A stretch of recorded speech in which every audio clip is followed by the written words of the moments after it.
Kwa majina mimi naitwa Sangania Jafari Ali. Ila unajua wengi mimi wamezoea kuniita Nia. Yaani ukiniita tu Nia na kuelewa kwamba unanimaanisha mimi. Mimi kwenye familia yetu ni mtoto wa pili kuzaliwa katika familia ya watoto wawili. Yaani sisi kwetu tupo wawili na mimi ndo mtoto wa pili. Kwa maana ndo mtoto wa mwisho kwetu kuzaliwa. Ila sasa nimejikuta nimebaki mwenyewe. Na hii ni mara baada ya kakaangu kipenzi, kakaangu wa kwanza kuzaliwa. Yeye alishatangulia mbele za haki, alifariki dunia. So nikabaki kuwa mimi mwenyewe sasa. Yaani kama vile nimezaliwa peke yangu. Ila mimi sikuwahi kubahatika kumuona babangu mzazi kabisa. Nawaambia ule ukweli. Naweza nikasema mimi simjui kabisa babangu. Mimi nililelewa na mama tu. Na mama hakuwahi kuniambia chochote kumhusu babangu mzazi. Kabisa kabisa. Na mara zote nilizokuwa namuuliza mama kumhusu babangu, mimi mama yangu alikuwa mkali sana. Yaani alikuwa hataki kabisa nijue lolote lile linalomhusu baba. Ila ndugu zake na mama nilikuwa nawasikia wakisema kwamba babangu mimi alimkimbiaga mama. Mimi na marehemu kakaangu tukiwa ni wadogo sana, baba aliweza kumkimbia mama. Ndo stories zilizopo hivyo. So mimi mama peke yake ndiye aliweza kunilea. Na mamangu mimi mzazi alikuwa ananipambania mno katika makozi yangu. Mpaka nakuwa, mpaka najitambua, mpaka nakuwa msichana sasa, anaijua balehe. Ni mamangu peke yangu ndiye aliweza kunilea. Kwa kipindi chote hiko tulikuwa tunaishi Kilimanjaro. Na ndo mimi nilizaliwa huko na nilikulia huko Kilimanjaro. Na mimi ni Mpale. Kiukweli mimi katika makozi yangu ya kusoma sikuwa na akili za shuleni kabisa. Kwanza hata darasa la 7 sikufanikiwa kumaliza. Nilishaga tu darasa la 5 tu na mimi masomo nilikatishiaga hapo. Na sio kwamba labda mamangu alishindwa kuniendeleza kimasomo, la hasha. Ila tu msomaji hakuna, kusema tu ule ukweli. Kwa niliamua tu kukataa shule mara baada ya kujiona kabisa ni shule sio vitu vyangu. Mama nakumbuka kipindi hicho alikuwa ananichapa sana swala la mimi kwenda shuleni. Ila mimi nilishagoma kwamba sitaki kusoma, sitaki. Basi mamangu akawa ananipiga sana. Na mwishowe akakubaliana tu na mazingira kwamba mimi nilikuwa sitaki shule. Kwa mother ambaye ni bi mkubwa aliniacha tu. Sikuwa nataka kusoma kabisa.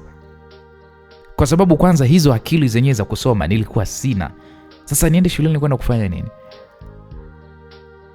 Mimi bwana nilipofika umri wa miaka 25 niliona kukaa Kilimanjaro tena mimi sielewi. Nikaona kama sio vitu vyangu, nilimwaga mama na mama akanielewa. Hapo nilienda Dar es Salaam.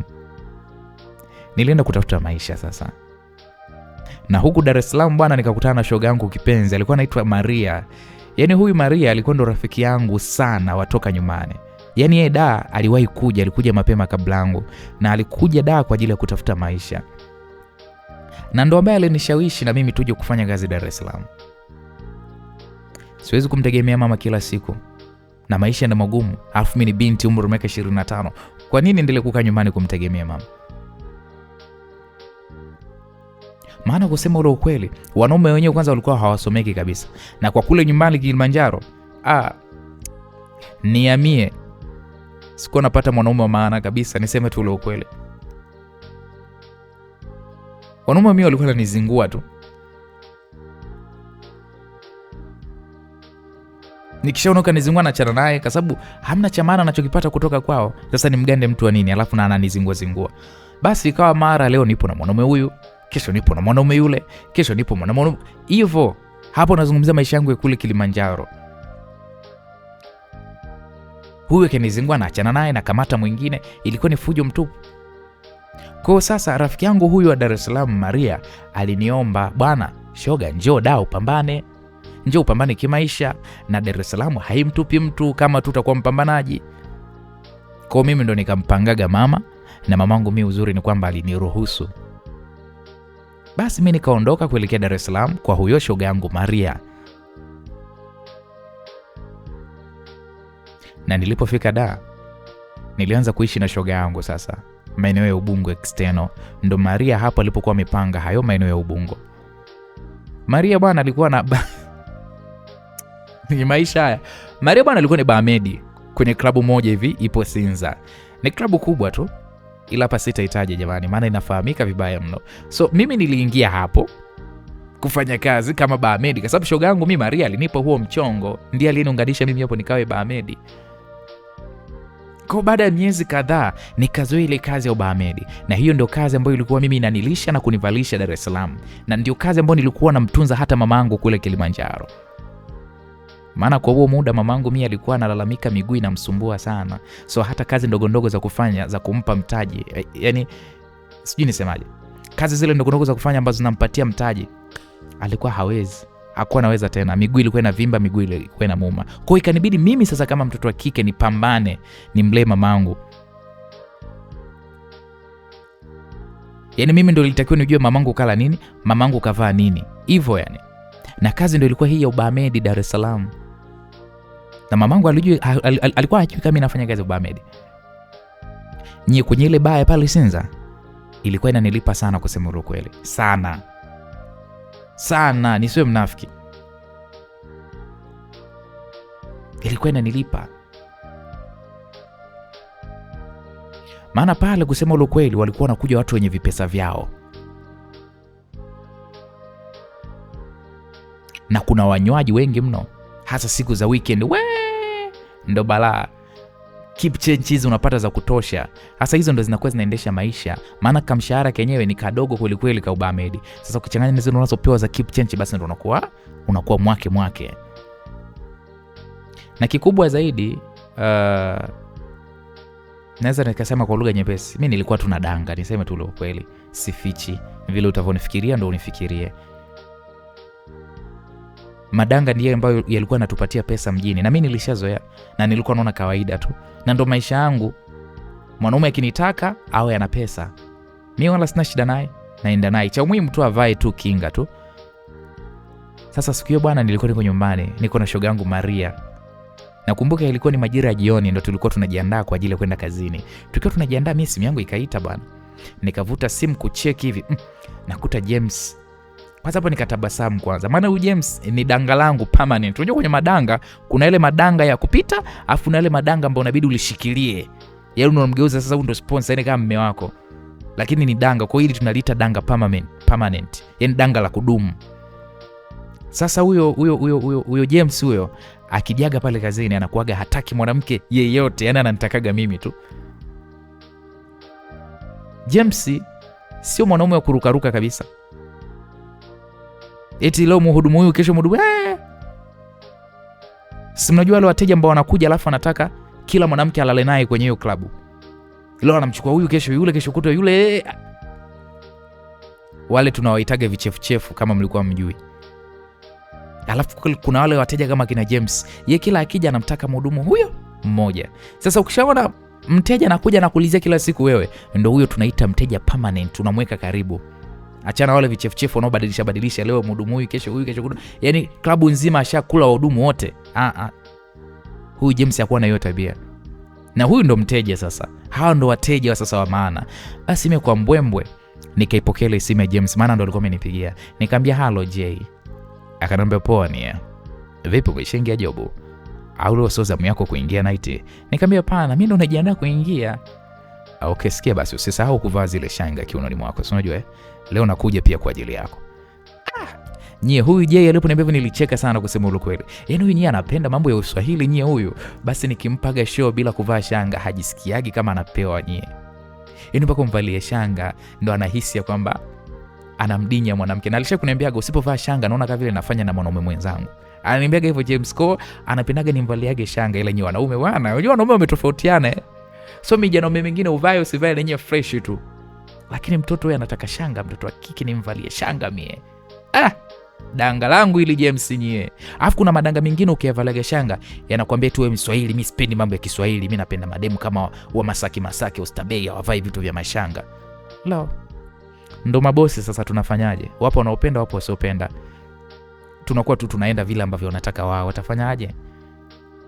tukaona si tunaruka vile ambavyo wenyewe wanataka. Basi nikamwambia James, poa, wala hata usijali, mimi nitakuvalia shanga na nitavaa kwa ajili yako. Niambia unataka nivae nyingi ama nivae chache? Maana kuna ile shanga unavaa shanga rundo, afu na zile unamvalia shanga kidogo. Akaniambia vaa kama zote. Nyie je, huyu mwenzenu mimi nilicheka. Huyu bwana nyie ana mambo nyie, soma sihara. Ana mambo yani nyie kwanza kikukamata kwenye sita kwa sita kikudinya na kudinya kweli. Sio J wenu huyo Uncle J masimulizi. Huyu J James wa kwangu mie. Huyu bwana ana mambo bwana. Nikamwambia poa J, ngoja basi mimi najiandaa, tutakutana kazini basi. Akaniambia okay poa, hamna noma. Basi mimi kweli sikuwa nimevaa shanga hata hiyo siku, ila kwa ajili ya mteja wangu J nikarudi kabatini, nikawa naangalia sasa nivae shanga zipi ambazo zina mdato, zinavutia, shanga ambazo zinamfanya mwanaume nikamridhishe mteja wangu, huyu mteja wa kudumu, mteja permanent, danga kweli. Sasa hapo Maria akawa anacheka, maana wakati mimi naongea na J niliweka loudspeaker simu yangu, so Maria alisikia maongezi yetu yote vizuri. Basi Maria akaniambia, yaani huyo James ukimwona jinsi alivyo, wakishua lakini mambo yake ya utofauti. Ukimwangalia James msomi, ila anapenda Uswahili. Nikamwambia shoga yangu Maria, mambo haya yanaga usomi ndugu yangu, kwenye kudinyana kunaga hata usomi. Mimi naona tu ni inatokana tu labda na hobby ya mtu. Basi Maria akaniambia, shoga, hizo shanga hizo kuzitumia naweza au anazipenda tu? Mimi hapo nikacheka, nikamwambia we, mimi stoi siri za mteja wangu, sio kaniibia bure. Ajue kuzitumia asijue kuzitumia sisemi mbele yako mwenzangu. Maria akasema, na yule mkaka yule akija pale hataki mtu yote zaidi yako, umempa nini? Yaani sio wengine anatuna kama vile sijui kinyesi. Wewe umempa nini James wewe? Na yule mkaka alivyokuwa handsome na kile kigali chake anatulusha roho mbwa yule. Hapo nikajikuta nacheka. Maana maneno ya Maria bwana kusema ule kweli. Nikamwambia sikiliza Maria, hebu tujiandae twende kazini tunachelewa. Maria akasema poa shoga yangu. Basi tukajiandaa pale haraka, nikavuta pale na pochi yangu, na Maria tayari alikuwa ameshajiandaa. Tukachukua pale bodaboda hao mpaka Sinza. Tulipofika Sinza tukaingia kazini. Hizi kazi nyewe zina changamoto, ila ndo tushazoea. Mteja akikushika mara anakushika kalio, mara anakushika titi. Yaani hakuna namna. Ukimkaripia hapo meneja akikuona kazi huna. Mteja kukutukana sijui hujamfanya lolote ni kawaida. Maana wengine wakishalewa, unajua klabu wanakuja watu wenye kila aina na tabia zao. Kwa hiyo ukisema uwe mkali, kazi siku ya pili huna. Mteja mwingine anakuja na kisirani chake, kakerana huko ofisini kwake, kakerana na mtu huko, kakerana na mke wake, kakerana na sijui na nani, anakuja hasira anazimalizia kwako Eba Ahmed. Kwa hakuna namna. Mfano, mteja kukutukana tu kwa maneno mabaya, hiyo ni kawaida. Na kwa sababu sisi ndo tunafanya kazi na walevi, mlevi siku zote huwa tunaambiwaga hanaga akili nzuri. Kwa hiyo sisi tunawahudumia kama watu wasiokuwa na akili nzuri. Meneja anakuambia unagombana mlevi, utakosa kazi, mwenzio kesho anakuja tena, usigombane naye. Kwa hiyo nikawa nimeshawaelewa walevi, kwa zinakuwa ni purukushani za hapa na pale. Na wenyewe ndo tumeshazoea, hatuoni tatizo, hatuoni shida kabisa. Mteja anakushika unamwangalia tu, anakutukana unaachana naye. Kumjibu humjibu, maana yeye ataendelea tukula kwa macho, anayekula mtu mwingine. Basi mara baada ya kufika kazini tukaanza kazi. Ulikuwa ni muda kama wa saa 1 hivi za jioni. Hii klabu bana ina wateja. Naposema ina wateja na maanisha kweli hii klabu ina wateja. Yaani hapo ni fujo. Na ilikuwa imegawanyika. Kuna huku chini ndio ilikuwa club, alafu kulikuwa kuna juu huko ni watu ambao wamepoa, VIP. Yaani hapo hao watu wa VIP hawapendi muziki wa kucheza, hawapendi makelele. Muziki wao kwa taratibu, japokuwa kuna zile pilika za hapa na pale. Nyewe walevi wana shida, ila ndo wateja. Sasa utafanyaje? Hatuna cha kufanya, kwa tunavumilia tu. Basi nikawa niko busy na kazi kweli. Na shida nazipata kusema ule kweli, maana ilikuwa nina kitako kenyewe kilikuwa cha mchongo, kimekaakaa alafu mimi sikuwa mzuri sana wa sura kusema ule kweli, nisije nikajisifia hapa mkajiona leo mimi ndo mzuri. Ila shape nilikuwa nimebarikiwa, ila na weupe pia nao. Mimi mweupe, so ule wa kujichubua, uweupe kweli. Si mnajoga wanawake uweupe unavotubebaga na kama ndo una weupe alafu huku nyuma ndo unaonekana pisi, kumbe hakuna chochote. Sura ndo za baba. Basi nikawa niko busy kweli kweli mpaka ilipofika majira ya saa 4 ndo namuona hapo James J alikuwa anaingia sasa. Kawaka hatari huyu mkaka, nye anapendeza. Huyu mkaka nye mzuri bwana. Yaani bonge la handsome. Alafu sasa anajua kuvaa. Huyu mbwa nye anavaa vizuri mno mpaka mimi mwenyewe nikawa najisikia wave. Nikaanza Janusi ndo hawe mume wangu. Ila sasa ndo hivyo mume wa mtu, naelewa vizuri na kaniambia yeye mwenyewe kwamba yeye ni mume wa mtu. Mimi hata najali, mimi ninachojali ananipa pesa na ananihudumia, maisha mengine yanaendelea. Na anapenda sana kunisimulia issue za mke wake, kusimulia. Yaani kama akitibuana huko na mke wake anakuja ananisimulia. Ni watu ambao James ana migogoro sana na mara kwa mara na mke wake. Na mara nyingi ndo nikaja kugundua kumbe kuna wanaume wengine wanakuja club sio kama wanapenda au sio kama wanapenda kulala na wanawake wengine, ila kero za wake zao huko nyumbani. Sasa na sisi ndo tukishajua huyu mwanaume ndo anakerwa huko na mke wake. Akija kwenye anga zetu ndo tunajikuta kama si malaika, tuna mapungufu. Baba umekerwa, baba hivi na hivi, unamshika na mkandakanda, basi mwanaume anapenda kupitwa petio, ndo unakuwa umemmaliza. Na mimi ndo nakuaga kama vile kitulizo chake, kusema ule kweli. Sasa mimi najali, mimi naangalia pesa. Yaani mimi masuala ya mume wa mtu siwazi. Sijui mke wa mtu mimi ni usu. Mimi naangalia mfuko, nimekuja da kutafuta hela. Sasa nikiwa na James hiyo siku ndo na enjoy vibaya mno. Tunakuja kuachana asubuhi. Hapo mkononi, msikilizaji, James ananiachia sio 200,000 sio 300,000. Danga kama hili naliachaje lipite? Danga ukilala nao nakupa 200,000 300,000. Unaliachaje? Eti kisa tu vijiwe wanaume vinavyokupa shilingi 50,000 labda sijui 30,000. Na hapo akishakupa 50,000 yake anakuambia atakudinya mpaka sijui anataka kutoa nani. Maana mwingine anatoa Waarabu lakini anaendelea kukudinya sasa sijui mpaka anataka atoe Wahindi. 50,000 shilingi 30,000 leo inamtoka. Lakini kutana na J anakudinya kistaarabu, kishua, kimasaki alafu anakupa 200,000 300,000. Yaani kwake pesa sio shida. Hao ndo wanaume sasa. Aloambia kwamba si nataka show za kukamiwa nani. Basi alivyoingia pale akapanda juu. Mimi namjuaga James hawezagi fujo za huku chini, hawezagi. Basi nilipomwona sikutaka maongezi, nikamvutia pale bia zake anazozipenda. Nikampelekea pale juu, maana yake anakaga VIP. Nilipofika nikainama, nikamwekea pale vinywaji vyake mezani, akachukua mkono wake akaleta juu ya kiuno changu. Akaanza pale kunipapasa kiuno. Nikajua tu anahakikisha kama nimevaa hizo shanga ama sijavaa. Maana alikuwa ananishikashika hivi kwenye kiuno hapa, anaangalia hizo shanga zipo. Basi nikajikuta nacheka, nikamwambia wewe James, wewe jamani. Na yeye akaniangalia huko na tabasamu. Oya, nyuyu mkaka ni mzuri. Mnajua ni mzuri, yani ni mzuri. Yani singekuwa kaoa. Kia Mungu mimi ningeenda hata kumroga. Ningeenda hata kumroga mkaka atulie na mimi, kusema ule kweli. Ila ndo nishachelewa. Alafu ni Mkristo. Si mnajua ndo wazao wa Kristo Mwanaume anaoa mara moja tu na anaoa mke mmoja. Na kitakachokuja kuwatenganisha hapo ni kifo. Achana na ile ndoa kama yule nani yule. Nani yule? Yule Rodrick.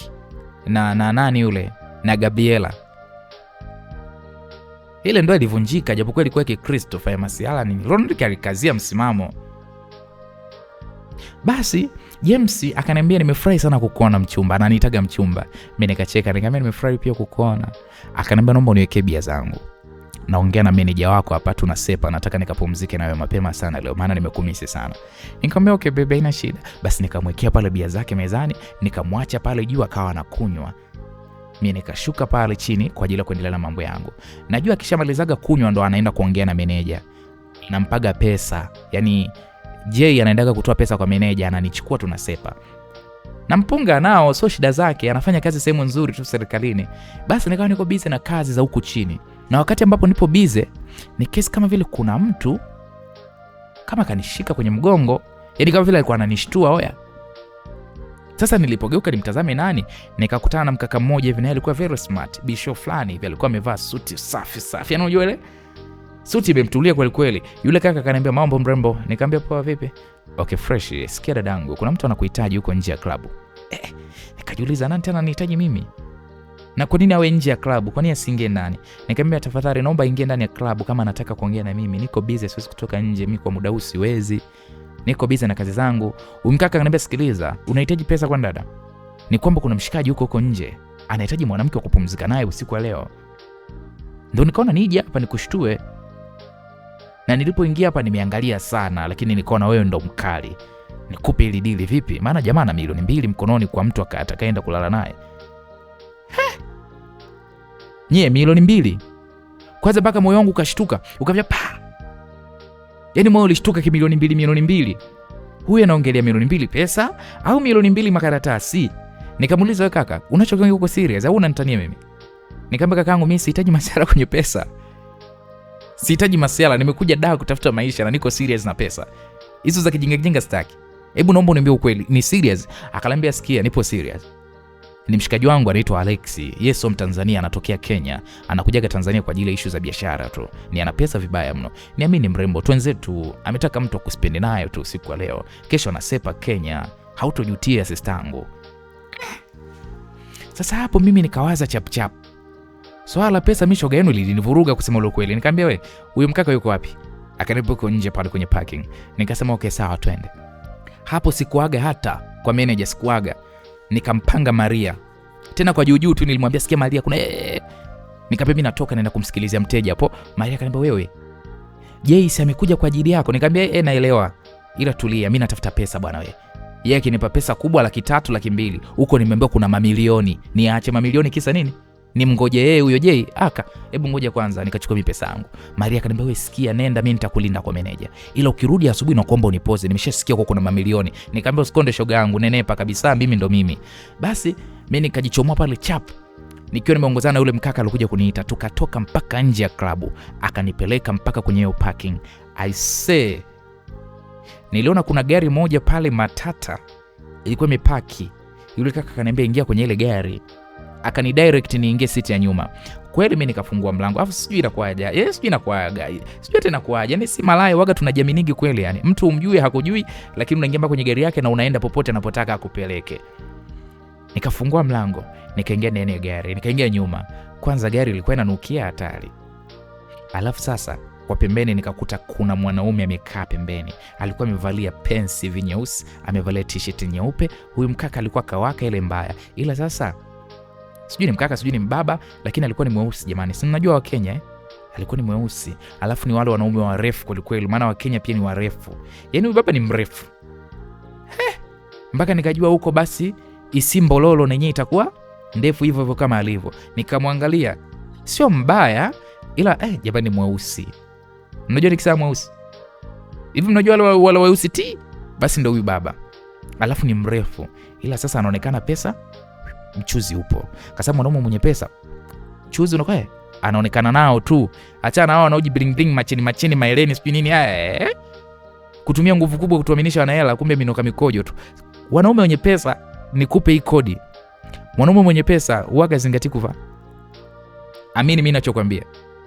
Ona kama huyu mwanaume kavaa tu pensi, kavaa na t-shirt yake vile, sasa vinoka mikojo, jinsi raba kali sijui ya laki, mara licheni lisaa, mara sijui makopi manguo kibao mwilini. Ukienda kulala naye muda mwingine mpaka anakukopa, vinatilia huruma kweli kweli. Ila watu kama hawa wanavaa simple tu.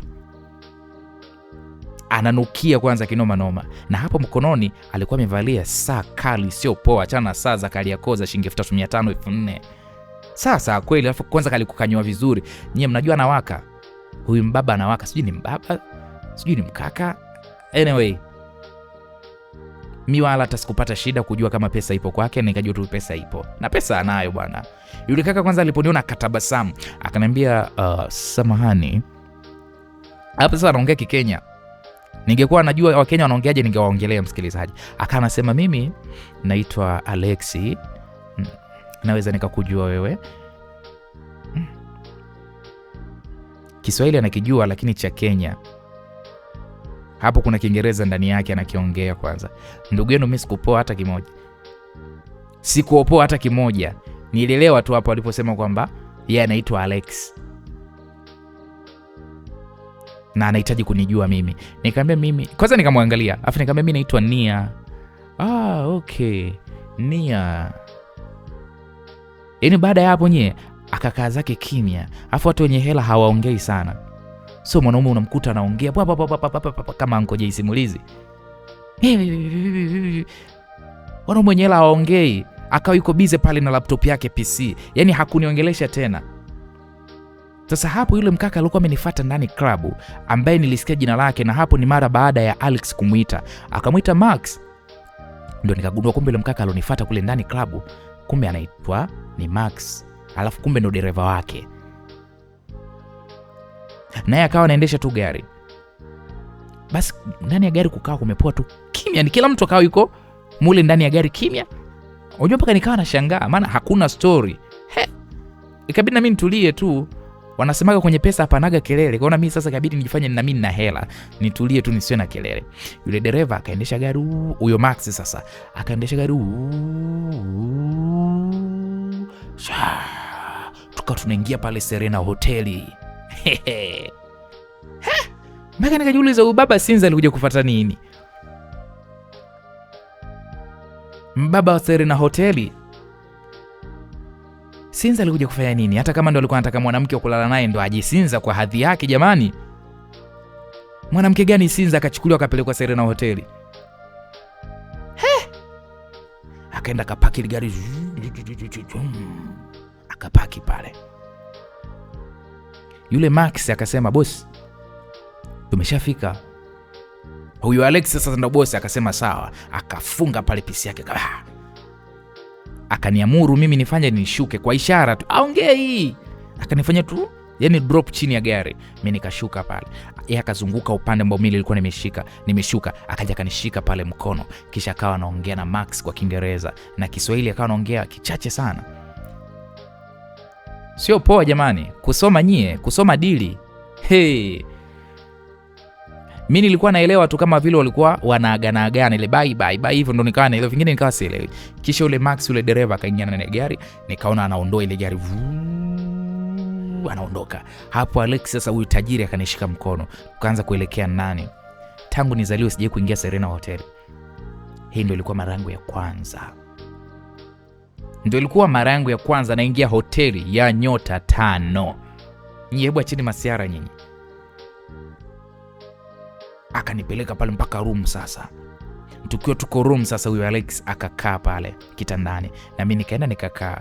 Wala hata sikumuogopa, ila ni mrefu jamani Alex, acheni. Basi Alex akawa pale ananiongelesha kwa lugha ya Kiingereza. Basi hata namuelewa. Mimi nilibaki tu namshangaa tu namwangalia. Naona kabisa alinijua kwamba simuelewi anachokiongea. Nikaona anatabasamu kisha akaniambia, najua Kiswahili kwa uchache. Kwani unafahamu Kiingereza? Ufahamu kabisa Kiingereza? Mjingamie. Nijua Kiingereza, yeye alinisomesha ama? Hasa anachojiongelesha hapa Kiingereza ni kwa wakati Kiswahili anakijua. Kwani asiongee Kiswahili tukaelewana? Kiingereza cha nini sasa? Nikamwambia mimi sijui hata kidogo iko Kiingereza. Jitahidi tu uongee Kiswahili hapa tuelewane. Alex akaniambia okay basi sawa. Tukaoge. Nikamwambia okay poa. Sikujifunga mimi nimekuja kutafuta pesa huku. Na wala sina utoto mimi kwenye masuala haya. Eti nianze kuogopa sijui. Nikasaula pale nguo zangu bwalo, nikamsogelea huyu bwana wa kuitwa Alex, nikamvua pale nguo zake. I say, nilipomvua watu wamejaliwa nyie. Alafu mnaojua wanaume warefu wanavyojaliwaga basi huyu kaka alikuwa kazidi. Bonge la mshedede. Shedede linaning'inia hivi. Kala punda. Nikatangulia mbele. Jamani hizi hela muda mwingine tunazitafuta basi tu. Mwanaume akawa anakuja pale nyuma yangu, nikaingia mpaka bafuni. Na mwanaume wala hata akulinga. Akanivuta mwenyewe, akanisogeza pale kwenye shower. Tukaanza kumwagikiwa pale na maji sasa. Nyie alinikumbatia mno, nikaa namsugua na yeye ananisugua, tunasuguana. Hivi mnajua baba ni mrefu? Sijui nilikuwa namwishia kifuani, akaninamia hivi yani. Basi baada pale kumaliza kuoga, tukatoka. Tulipotoka tukaenda mpaka room, huku yeye akiwa amejifunga taulo kwa chini na mimi hapo nikawa nimejifunga taulo juu ya maziwa yangu hapa kushuka chini. Basi huyu Alex akavuta simu akaagiza pale chakula. Wow. Kilikuja chakula very classic. Nahisi mpaka tumbo langu lenyewe kwanza likashangaa. Alafu yeye wala hata hakula sana. Matajiri wali sana, ananosoa tu hivi. Na mimi nikaona pale jau. Na mimi nikala pale kwa kuigiza, sikula sana. Nikaona hapa mimi sijafuata kula. Nimefuata milioni 2. Hebu nipige kazi mimi ambayo mimi nileta hapa, mambo mengine huko yatafuata tu. Basi mwanaume akataka pale mchezo, akataka game sasa bwana. Basi mimi bwana na sheria zangu. Mwanaume hunifanyi chochote bila ya kinga. Yaani lazima avae kinga na mambo mengine yataendelea. Nikavuta pochi yangu nikatoa pale dhana. Mimi mwenyewe natembea nazo. Maana wanaume wengine bana, mnafika room ndo anakuambia sina kinga. Wanaume ndo zao, nimesahau kinga. Mimi sitakagi upumbavu, zipo natembea nazo. Nikamvalisha pale kinga. Kisha sasa ndo nikaanza kumpa huduma. Oya, hii mashine ya kazi kaka shughuli huyu anaiweza. Halafu sasa anajua kila kitu. Anajua kila kitu. Anajua kumwandaa mwanamke, anajua kumkula mwanamke, anajua kuchezea vizuri kinani mwanamke. Yaani mimi kutoa huduma ndo nikawa napewa huduma. Najua mjanielewa. Yaani mimi badala ya kutoa huduma, mimi ndo nikawa napewa sasa huduma. Mwanaume anajua kuichezea nyie. Mwanaume alikuwa anajua kuchezea tunda, analichezea mpaka nikawa najisikia raha. Aisee, mwanaume alinikamata kweli kweli. Mnajua yani aliichapa, aligaragaza vizuri mpaka kae na hema inapweta. Alinitembezea mashine mpaka nilichanganyikiwa. Nye, nilifika mshindo mpaka nikafika tena mshindo. Mtoto wa kike nilifika mshindo. Halafu wala hata kufika mshindo. Hata mshindo mara moja kufika. Hapo alianza kunisugua. Nakumbuka ilianza saa 6 usiku.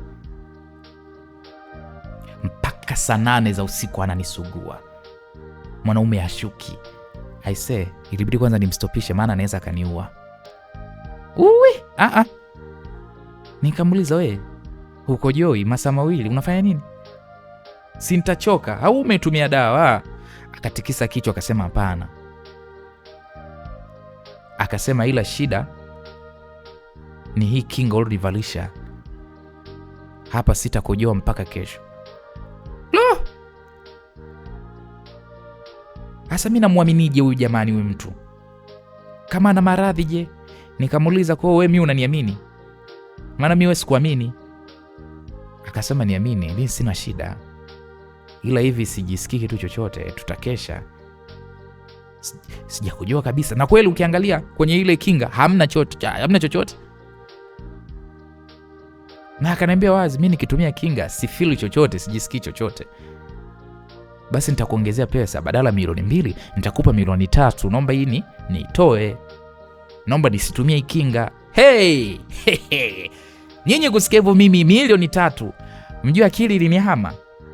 Nikamwambia, uko serious? Kweli utanipa hiyo $3,000,000? Akanambia naomba uniamini, kweli nitakupatia $3,000,000. Sikuwaza mara mbili. Niwaze mara mbili yani akigaili. Akienda kujichua kule. Akikojoa nikose $3,000,000. Nikamwambia sawa baba. Nikavuta mwenyewe nikalitoa guburu. Nikaingiza sasa ile kavu ilikuwa ya moto. Inaingia unasi. Nyali nisugua kama dakika 5. Wazungu hao mzigo wote kamwagikia ndani. Utamu sasa. Jamani sitaki kuambia ila utamu. Dude la moto. Dude zito yani ule uji unaofili mzito umeingia kunako. Linatokota tuku ndani. Basi alipomwaga sasa jamani, akaugulia pale. Aisee, ilikuwa ni tamu mpaka tamtenya tenya. Kumbe wa Kenya nyi watamu hivyo. Jamani wa Kenya Igwe, hongerani zenu. Kama utu mwanaume mtamu hivi, je wanawake? Aisee, wa Kenya nyi watamu. Yaani ni humu tu. Aisee, ilikuwa ni tamu mno nyie, sipata niwaambiaje. Yaani ilikuwa raha mno. Mimi wanandinya wa Tanzania wenzangu, lakini hili la Mkenya lilikuwa dude kweli. Shine haswa. Yaani wala hata sikujihisi kama nampa huduma huyu kaka nye. Mimi ndo nilikuwa nahisi napewa huduma. Nilijihisi yani hata nipo na mpenzi wangu kusema ule kweli. Yaani kama tunashiriki tendo, kwa sababu cha kwanza sisi uaga malaya hatuhisi hisia. Yaani tutaka kabisa hisia za tendo.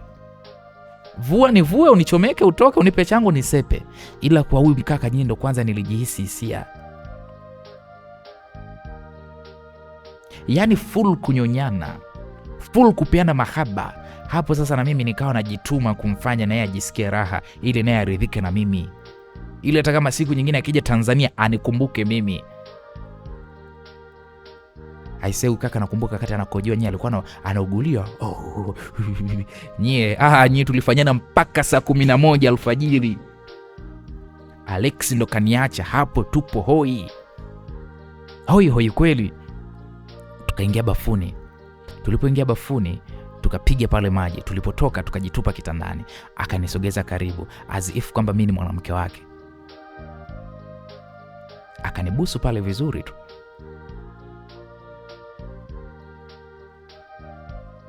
Akanikumbatia vizuri, tukalala. Nilichoka mno. Unajua, nikajikuta na usingizi umenipitia kweli kweli.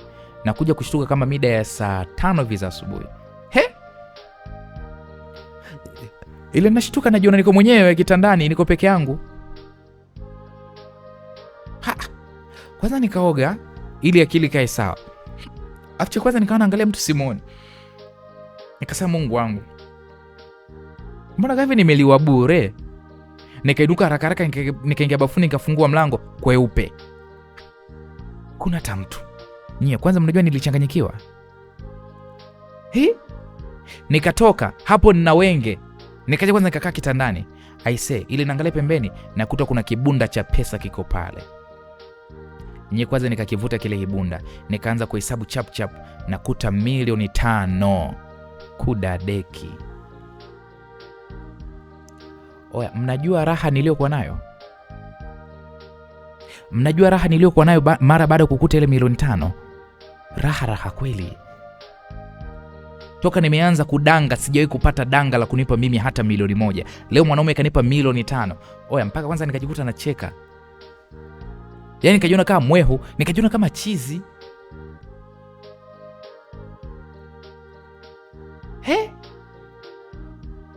Nikajua ukashasepa, ila huyu ni mwaminifu. Pesa yangu kaniachia, naona alitaka nipumzike tu, hakutaka kunisumbua. Basi haraka pale nikaingia bafuni, nikapiga maji fresh, nikatoka, nikavaa vizuri, ndo navuta sasa simu yangu. Jamani, ina missed calls za James kama zote. SMS sasa mpaka ananitukana eti kwamba mimi malaya sana, nimekubaliana kulala na yeye, kisha nimemzingua, nimeondoka na mtu mwingine. Sasa anavonitukana eti mimi malaya, sasa malaya mimi ndo kazi yangu. Sasa hata nilikuwa najali basi. Yaani unanitukania kwenye kazi yangu, mimi mwanzo ndo na fresh tu. Anachekesha kweli. Yaani mimi nisilale na mwanaume wa 5 milioni nikalale na yeye mwanaume wa 100,000 inahusu. Sura denye baya. Wenzake Jay wote wanakuwa wazuri, aunagi yule kwa Anko Simulizi, mkaka handsome, mpole, mcheshi.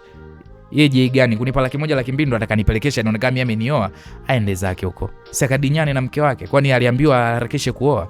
Kaharakisha kuoa, yanamkuta kwenye ndoa yake, anaanza kunita mimi malaya inahusu. Kwani tulijua na wapi kama sio kwenye malaya? Na yeye mwenyewe ni malaya vile vile, kunitaka mimi malaya na yeye ni malaya. Shenzi kabisa. Akatuba pale message kibao nakwambia, mpaka nikawa nacheka tu kusema ukweli. Nikavuta pale pochi yangu hiyo, nikatoka zangu. Basi ile nimetoka nikapita maeneo mapokezi pale, kuna mhudumu akanifuata. Aliponifuata akaniambia hello madam. Nikasema hello. Madam sorry, Mr. Alex aliniambia nikuache upumzike na nikuagia kwamba amerudi Kenya na ndege ya saa 3 leo, so hakutaka kukusumbua. Nikamwambia okay, usiwaze, nishaelewa. Huyo nikaondoka zangu mie. Nikachukua pale pikipiki, nipande gari ya nini sijui boda mpaka kwetu external. Nimefika niko hoi, maana shughuli ya jana haikuwa masihara. Mwanaume alikuwa anapilika pilika nyie yule. Basi nikaingia ndani na mkuta Maria pale, naye alikuwa amelala. Sikutaka hata kumsumbua, na mimi nikajitupa zangu kitandani nikalala zangu. Nimekuja kuamka ilikuwa ni majira ya saa 9 hivi za alasiri. Tena hapo Maria ndo kaniamsha. Akaniambia shoga vipi? Hebu amka kwanza bwana wewe. Nikamwambia nimechoka mwenzio. Nimetoka huko kuliwa na Mkenya. Hapo nikaona Maria anacheka, akaniambia wewe kwanza 2 milioni kakupa huyo mbwa. Amekupa. Nikasema sio 2 milioni, kanipa 5 milioni. Maria akasema Mungu wangu. Hivyo kuna mwanaume wa kukupa nyapu, wa kumpa nyapu akakupa 5 milioni kwa siku moja? Yesu, wewe au umempa vingine? Umempa vingine nini? Hebu nisimulie vizuri. Kumpa tu nyapu 5 milioni. Wewe bwana utakuwa umejiongeza wewe. Nikamwambia shoga, nilikaka limoja hivi likenya jeusi hilo. Ila lina pesa kweli kweli. Yaani nampunga wa kutosha. Ila sasa ana show. Hasa hapo nilipokuwa namsimulia Maria. Maria akawa anacheka akasema, "Wei, kama kakupa 5 milioni lazima kukomesha." Nikamwambia wala hata haja nikomesha. Ila kanifanya tu kwa mahaba, kama vile ni bwanangu, kama vile mimi mke wake. Tumepeana mapenzi kama vile yani tunajuana kitambo. Maria akaniambia, wewe, kwa umechukua namba zake za mawasiliano? Unajua yatakufaa huyo akiwa na shida, ujue ukiwa na shida. Nikamwambia shoga yangu, ameanza kunidinya saa 6 usiku mpaka saa 11 alfajiri. Nilichoka, nikawa nimelala zangu, naamka hata sikumkuta. Kaniachia tu pesa zangu, basi alikuwa ameondoka. So sielewi chochote kumhusu yule mkaka na wala sina hata namba zake. Maria akaniambia, yari wewe nawe shoga yangu unalala sana. Ilibidi akupe namba, kila anapokuja Tanzania unaspend naye, wewe unaingiza pesa. Nikamwambia shoga, kama kanipenda atanitafuta tu bana, kwani si anajua kiwanja ambacho umetupatia. Maria akaniambia, ila kweli sio mbaya. Sasa shoga yangu, hizo milioni 5 sio ndogo, hebu tafuta basi kiwakala hapa mtaani, eka mtu upate chochote kitu mwisho wa mwezi. Nikasema shoga yangu, ndo maana nakupenda, unanishauri vitu vya akili sana, usikonde. Basi nitafanya hivyo. Kisha nikavuta hapo 200,000 nikampatia shoga yangu Maria. Maria akaniambia, asante, lakini Nia, sijakupa mchapo kilichotokea jana bwana. Huyo Jay aliwaka, nakwambia. Yaani Jay alichamba baa nzima, unaambiwa katukana wahudumu wote eti sie malaya. Jamani, hasira za kukosa wewe, nakwambia katutolea sisi uvivu wote pale kazini. Nikamwambia shoga yangu Maria, mimi huyo Jay kanipigia vibaya mno, ila simu nilikuwa nimeweka silent, kanitumia message ya matusi kama yote. We, kwani yule kaka yule mteja wako au bwana wako? Maana huyo Jay alipojua wewe umemkimbia, aisee, kamaindi kinoma noma. Unajua kamaindi? Acha kabisa. Nikamwambia, sikiliza, mimi naweza nikaa na bwana, alafu yule ni mume wa mtu, na mhesabiaje kama bwanangu? Alafu mimi bwana kwenye maisha yangu atanisaidia nini kwa sasa? Wanaume wenyewe mieyusho, wala sina hata bwana mie. Haya bwana. Nikamwambia habari ndio hiyo. Lakini nikwambia tu kweli shoga yangu, Jay jana amechefukwa. Mwenzako inaonekana alikuja na hamu zake, wewe umemkimbia. Nia mbaya wewe. Mimi nilibaki kucheka tu. Basi tuko busy na huyu shoga yangu Maria, tunapiga sana story pale, nikaagiza na chipsi kuku, pesa sinayo bwana. Yaani kuku za kutosha nakwambia, tunakula huku tunapiga story sana tu. Nikiwa nakula, naona pale simu yangu ilikuwa inaita, alafu aliyekuwa anapiga ilikuwa ni James. Nikamwambia shoga yangu, unaona?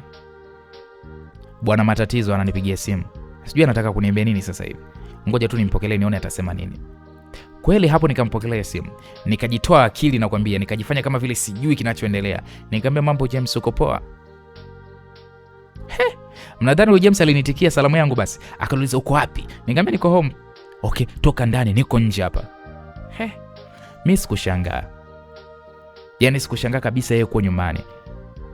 Mara chache huwa ananiletaga hapo. So James anapajua ninapoishi mimi, na anaelewa kwamba mimi naishi na Maria. Nikatoka mpaka nje, nikakuta kweli gari yake. Nikasogea karibu, nikaingia ndani ya gari. Nakwambia nilimkuta kavimba sio poa. Yaani mpaka nataka kupasuka. Mimi nikabaki na mchora, tunamwangalia tu. Kwa hiyo Nia unanichukulia mimi boya, unanichukua mimi fala. Jana tumekubaliana fresh, unaondoka na mimi kisha ukaenda kufanya na mwanaume mwingine huko. Hizo dharau, hizo za kipumbavu hizo unaniletea mimi. Wewe unaisimia unaniweza sana au sio? Nikamwambia nisikilize James. Mimi jana sikuwa na mwanaume. Jana mimi nilikuwa najisikia vibaya, ndo nikarudi nyumbani kupumzika. Kelele mjinga wewe. Unaona mimi mtoto si manake.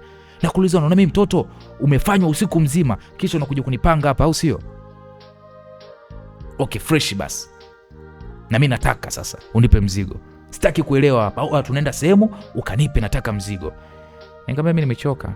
Najua umechoshwa jana usiku, lakini mimi nataka mzigo, sitaki kukuelewa. Hapo mimi nikabaki kimya, nikaona mtu anageuza gari. Huyu akaitoa ile gari. Huyu ananipeleka wapi? Mwenzi hata sijapumzika vizuri, namuona anaelekea gari. Alikuwa anaelekea maeneo ya Tabata. Nikakanya na shida. Ndo kazi zetu. Basi akaendesha gari mpaka Tabata. Kuna hoteli fulani pale imetulia sana, ila ni hoteli ya kawaida tu. Akaniambia shuka, tukaingia ndani. Jamani, hata sijapendeza na kijora. Akaniambia shuka, tunaingia hivyo hivyo. Haya bwana. Basi kweli mwanaume pale akalipia room, tukaingia ndani. Muda huo ilikuwa ni majira ya jioni, saa 10 yote. Aisee, kufika room mwanaume kanidaka, hataki hata kunielewa. Nikamwambia haya, una shilingi ngapi kwanza kabla hujanidinya? Maki mimi sikutaka nichoshe bure bure. Nikamwambia huwezi kunichosha mimi bure bure hapa. Je, akaniambia mimi sijawahi kukukopa wewe, au kuna siku mimi nimewahi kukukopa wewe? Nipe huduma nakupa pesa. Nikacheka, nikamsogelea, nikamkalia juu sasa. Nikamchodoa zile nguo zake chap. Nikamuuliza umekuja na kinga? Hapo Jay hakunijibu. Akaingiza mkono wake kwenye mfuko wa suruali yake, akatoa pale kinga akanipa. Mimi nikamvalisha kinga, kisha nikaikalia. Hatari hapo nakwambia. Nilikatikia mpaka ikakatikia tena. Yaani ilikatikia mpaka nikaikatikia haswa. Mwanaume miguno tu. Wewe mtoto mtamu. Unajua sana. Mimi sikuachi nakwambia. Wewe mtamu. Yaani ataongea hapo mimi ndo kwanza nampa viuno. Alinidinya kweli kweli mpaka saa 2 usiku ndo akawa ameniachia niko hoi. Akanipa 200,000. Nikamshukuru tu. Kisha akaniambia sikia nikwambie, mimi naomba tukikubaliana tunalala wote, tunalala wote. Sitaki unifanye mambo zako za kipumbavu kama ulionifanya jana, unanielewa? Nikabaki kimya, anabwata. Alipomaliza kubwata akanirudisha mpaka nyumbani. Akaniaga kwamba narudi kwake. Nikamwambia okay poa. Mimi nikaingia ndani nikamkuta shoga yangu hayupo, Maria. Nikajua kashaenda kazini. Ila kwa jinsi nilivyokuwa nimechoka mimi wala hata sikutaka kuingia kazini. Nikatupa simu yangu pembeni nikajipumzisha. Ila sasa yule Alexi anajua kudinya. Kusema ule kweli nani Alexi James ndio anajua kufanya. Ila ule Mkenya yule nyoko wallahi mimi nawaambieni. Nikabaki pale najichekea mwenyewe nilipokuwa namuwaza Alexi mpaka usingizi ukanipitia kabisa nyie. Basi nikalala sana kusema ule kweli. Nilikuja kushtuka yalikuwa ni majira ya saa 6 hivi za usiku. Nakuja kushika simu nakuta missed call ya rafiki yangu Maria. Nikampigia.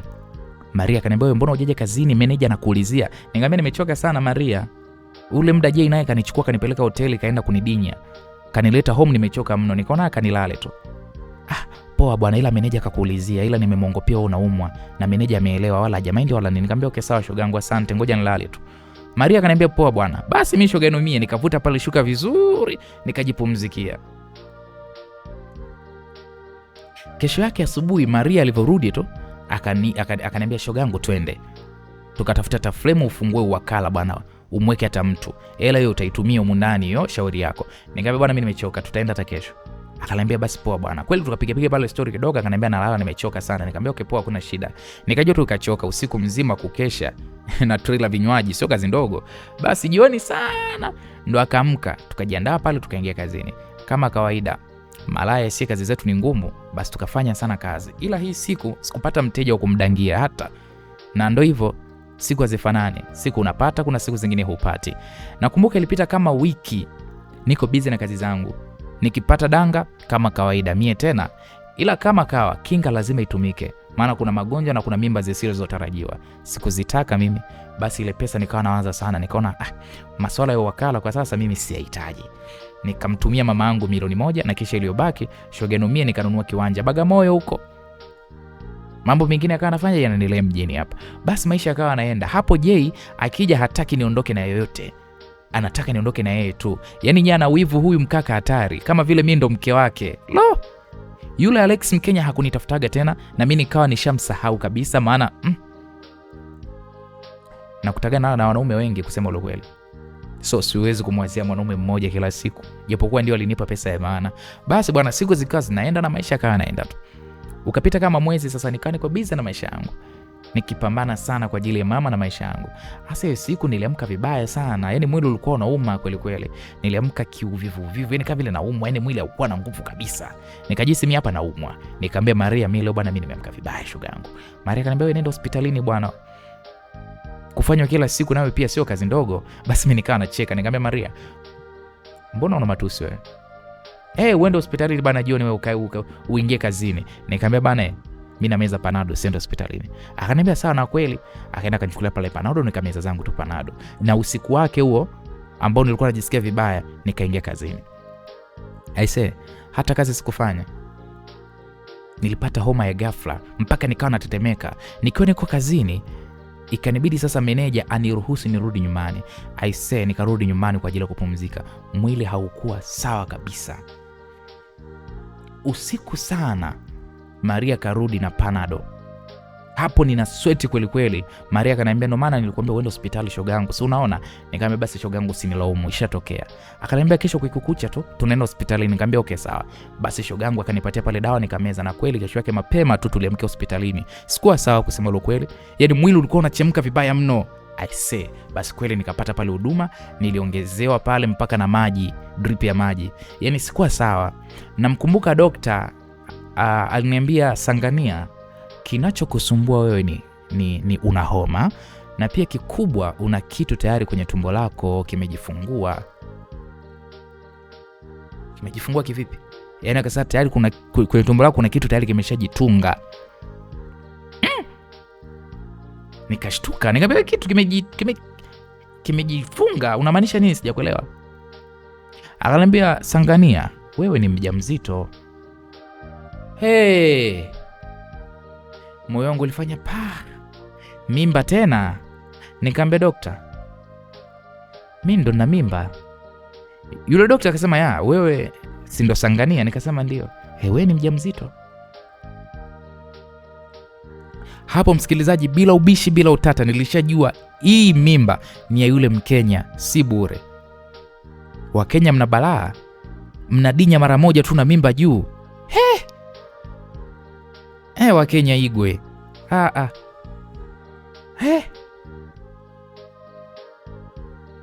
Maana ndo mwanaume pekee yule Alex ambaye nilishiriki naye tendo bila ya kinga. Nye nilipagawa, simjui anaishi wapi, sijui anapatikana vipi, na nimekutana naye mara moja tu, na mbaya zaidi sio Mtanzania. Yule mkaka ni Mkenya, na mie Kenya sipajui hata kidogo. Naishi tu Tanzania. Mungu wangu. Nini sasa hiki? Yaani ile siku moja kuto kutumia kinga ndo yamezuka haya. Haise, nilichanganyikiwa nye kwanza. Nilichanganyikiwa kwa muda nye. Na ile siku mimi naikumbuka nye katika maisha yangu. Naikumbuka sana. Siku ambayo napewa majibu na dokta ya kwamba mimi na mimba. Na sielewi chochote juu ya mwanaume alonitia mimba. Nye acheni nye. Power iliniishia. Niliona miguu vile inanisha nguvu, nilichoka nakwambia.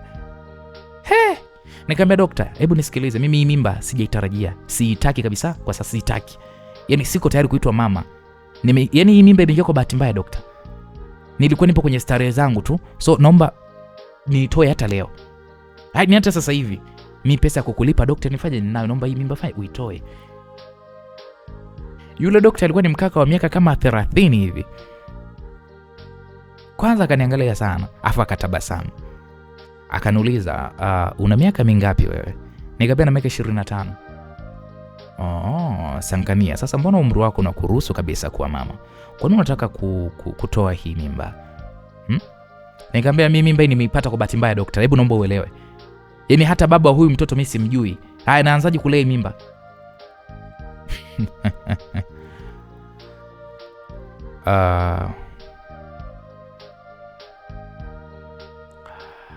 Unataka kuniambia kwamba hii mimba ulibakwa? Ndio, nilibakwa. Hapo msikilizaji, sikutaka kabisa kumueleza uhalisia wa maisha yangu huyu dokta. Ile dokta akaniambia basi naomba nikushauri jambo. Nikamwambia dokta, mimi sihitaji ushauri bana wewe. Akaniambia naomba nikushauri kwa sababu mimi ndo dokta. Naomba unisikilize. Nikamwambia okay. Hebu zaa huyo mtoto, sawa? Sawa Na sisi binadamu kuna muda tunazeeka na tunaisha kabisa. Na tena kuna muda tunaishiwa nguvu. Ila huyu mtoto aliyopo tumboni mwako ndiye atakayekuja kukusaidia mbele ya maisha yako. Na hautakuwa hivi kila siku. Sawa Alafu pia Sangania, kuna madhara ya kutoa mimba. Kwanza unaweza kupoteza kizazi, lakini pia hata wewe mwenyewe unaweza kupoteza maisha yako. Naomba nikushauri nia, usitoe hii mimba. Hebu zaa, na kila kitu hupangwa na Mungu. Sawa Huwezi jua Mungu kakupangia nini juu huyu mtoto hata kama baba yake humjui. Sawa Nikaona huyu dokta mieyusho huyu. Nikamwambia okay sawa. Hapo nimemwambia sawa huyu dokta, kisha nikanyanyuka. Ila kabla sijatoka yule dokta akaniambia, Sangania tafadhali, naomba nipatie namba zako za simu. Hapo dokta alipokuwa anataka namba zangu za simu, nikamwambia okay sawa. Na kweli nikampa namba zangu za simu. Kisha yule dokta akaniambia asante sana. Nikamwambia okay poa. Nikamwaga kisha huyo nikatoka nje sasa. Nilipotoka nje, nikamkuta Maria alikuwa ananisubiri. Hivi mnajua niliingia hapo hospitalini, nilikuwa nimezidiwa. mpaka Maria alikuwa amenishika, ila nilikuwa natoka niko mzima wa afya kabisa. Zile habari za mimba zilinishtua acheni nyie. Yaani mpaka nilipona ghafla kudadadeki, nilitoka pale natembea kabisa, niko vizuri. Yaani ile pressure ya kuambia mimi nina mimba nilichanganyikiwa ndugu yenu. Maria akaniuliza, wewe vipi, mbona heka hivyo? Nikamwambia shoga, niache, twende tukaongelea mambo nyumbani. Kweli Maria hakuwa mdadisi tena mjue, tukatoka mpaka nje hospitali, tukakodi pikipiki hao mpaka nyumbani. Tulipofika wala hata sikutaka kumficha shoga yangu. Nilimwambia Maria, mimi mwenzako nina mimba, mjamzito. Yaani hapa nilipo nimechanganyikiwa, nina mimba. Maria kaniambia, wewe ulijichanganya vipi? Na unaelewa kazi zetu inakuaje? Kwani umeshika mimba? Kwani unaruhusu kuingiliwa na mtu ambaye hajavaa kinga? Akikupa maradhi je? Si bora hiyo mimba? Wewe kumbe ulikuwa unaacha unaingiliwa tu bila kinga shogangu Haya, unamjua mwenye hiyo mimba? Nikasema ni yule Mkenya tu alionipa milioni 5. Yule ndo nilidinyana naye bila ya kinga na ndo mhusika wa huu mzigo. Sasa niliposema hivyo, shogangu Maria akaniambia, sasa sikia, uspanic, tulia. Haya mambo ni ya kawaida na yanatokea sana, tutayamaliza tu. Nikamwambia okay poa. Basi nikapumzika zangu, na usiku shogangu Maria ndo alienda kazini, mimi sikuenda, hata nilipumzika tu. Ila hapo nilikuwa nimeshia kula, maana shogangu kabla hajaondoka alikuwa amenitengenezea chakula nikala, ndo akawa amesepa ameondoka. Mimi hapo nikajilalia zangu tu. Usiku sana, mida kama saa 4 hivi, simu yangu ikawa inaita, alafu nikawa na cheki namba ilikuwa ni ngeni. Nikajua tu haya ni madanga yangu, sasa nadangaje na saizi mimi nina mimba. Basi nikavuta pale simu, nikapokea hiyo simu, nikaeka pale sikioni, na kisha nikasema halo. Nikasikia pale, halo Sangania, ni mimi Dr. Talik. Hapo nikagundua kumbe ndo yule dokta. Nikamwambia dokta, niambie na kusikiliza. Sasa Sangania, vipi sasa unaendeleaje? Nikamwambia niko poa, sijue mimi niko fresh kabisa. Umelala nini? Maana sauti yako ni kama vile mtu ambaye katoka kuamka. Nikamwambia nimetoka kuamka hapa. Okay, sawa. Sasa Sangania, nakuomba sana usijue ukaingiwa na akili ya kutoa hiyo mimba, sawa? Unajua watu wanatafuta sana watoto na hawana bahati ya kuzaa kabisa. Na wewe umepata hiyo bahati. Hebu chukua hiyo kama baraka, sawa na kuomba sana usitoe hiyo mimba. Daktari alipokuwa ananiambia hivyo, unajua nilibaki kimya. Maana jinsi anapojiongelesha sasa, nikasema okay sawa Dr. Tariq, usiwe na shaka na mimi, mbona usiwe na shaka, kuwa na amani. Lakini sijui ni kwa nini sikuamini. Naona kama vile umepaniki sana. Tafadhali bwana Nia, usitoe hiyo mimba bwana. Nikamwambia okay, wala hata usikonde. Basi akaniambia pale, poa Nia, ukiwa na changamoto yoyote utanijulisha. Nikamwambia okay sawa Dr. Tariq, na asante sana. Basi yule daktari akakata simu. Mimi nikaona madaktari wengine jawe hasa ananibembelezaje mimi nizae. Mimba yake yalinidinya yeye, wakati nishamweleza kwamba mwenye huyu mtoto mwenye kwanza hana baba, nimempata kwa bahati mbaya tu. Madaktari wengine kwa kujifanya wanajali yanawahusu. Nikarudi zangu mimi kupumzika ise. Nilipiga usingizi mzito mpaka asubuhi. Na hapo sasa shoga yangu ndo akawa narudi, namzungumzia Maria. Maria akaniambia alipata danga la kwenda kumhudumia. Mimi wala hata sikushangaa kwa sababu ndo kazi zetu, sasa nashangaa nini? Basi nikamwacha pale alale kwanza, na mimi nikafanya pale kazi ndogo za nyumbani. Ila nilifanya kazi kwa kujivuta sana. Mwili wangu ulikuwa hauko sawa hata kidogo. Kama mimba basi ndo ilikuja vibaya kusema ule ukweli. Mimba ilikuwa inanichosha nyinyi hii sana. Inachoka vibaya mno. Nakumbuka nilikaa nyumbani kama siku 3 hivi. Nilikuwa naumwa sana bado. Hii mimba ilikuja kwa fujo sana. Kwa nikamwambia Maria, hebu tufanye mpango wa kuitoa hii mimba. Mimi sitaki kuzaa. Nataka kuwa sawa niendelee na maisha yangu. Shogangu akaniambia kuna shida. Kuna vidonge na vijua vya kutoa huo ujauzito. Nilielekezwa. Kweli shogangu Maria akanitaja jina la hivyo vidonge, akanitaja na bei. Sikuwa na shaka, nikampa pesa shoga huyu akanichukulia hivyo vidonge. Na kweli Maria akaenda akanichukulia hivyo vidonge na akanielekeza pale kama alivyokuwa ameambiwa ili mimi niweze kuvitumia. Aise, nilifanya vile. Maana niliambiwa kimoja niweke huko kwa bibi, kimoja nimeze, kingine nikaeka chini ya ulimi nikawa nasikilizia. Yalipita masaa 6 sijasikia tumbo kuuma wala damu kunitoka huku chini kudadadeki. Nikajua hapa ngoma hii imedinda. ngome imedisa, imegoma kutoka. Maria akaniambia tusikilizie mpaka kesho. Nikamwambia okay poa. Aisee, mpaka kesho sikuhisi wala kuona chochote. Yaani kama vile hakuna kitu ambacho nimefanya, zaidi tu ndio nilikuwa naumwa, mwili unakosa nguvu, nilijisikia mpaka kichefuchefu. Kila ninachokula kikubali kinatoka tumboni mwangu, vyakula vizuri vyote na visikia kama vinanuka tu. Aisee, nikaona hapa mikazi ipo. Basi Maria akaelekezwa pale vidonge vingine vinauzwa bei ya juu kidogo. Aisee, nikanunua. Oya, nilivitumia tena. Yaani ilikuwa ngoma vile ngome imedisa kweli. Yaani kama vile nilikuwa na meza karanga tu, sikuwa nahisi chochote. Paka mimi nikawa nashangaa. Yaani hata kutikisika hivi tumbo hakuna. Na nishamaliza kutumia dawa na pima mimba ngoma ipo. Kipimo kinasoma mistari 2 nganganga. Mimba iko tena safi kabisa. Mzigo huko wa kutosha, mzigo hautoki. Nyie nilichoka. Mnajua nilichoka. Ikanibidi sasa rafiki yangu Maria aongee na yule nesi alikuwa anamuuzia vile vidonge. Akamwambia kwamba kuna dokta wao huyo maalum kwa ajili ya kutoa mimba. Niende huko ila niwe na 300,000 mkononi. Siwafichi, ndio nilikuwa nina kibaki changu iko kimebaki. Nikasema ni bora nikakitumie. Kama pesa nitapata tu. Nikishakuwa mzima, hiyo 300,000 itarudi tu. Kwa pale kazini nikipata madanga 3 tu nisharudisha hiyo pesa. Maana mimi wa VIP. Mimi unidinye kwa 50,000, 30,000, 20,000, 15,000 haka. Mimi unandinya kuanzia laki. Na kweli nikatoa ile pesa nikaenda huko hospitali. Nikakutana na huyo daktari, alikuwa ni mkaka. Akanifanyia hivyo kweli.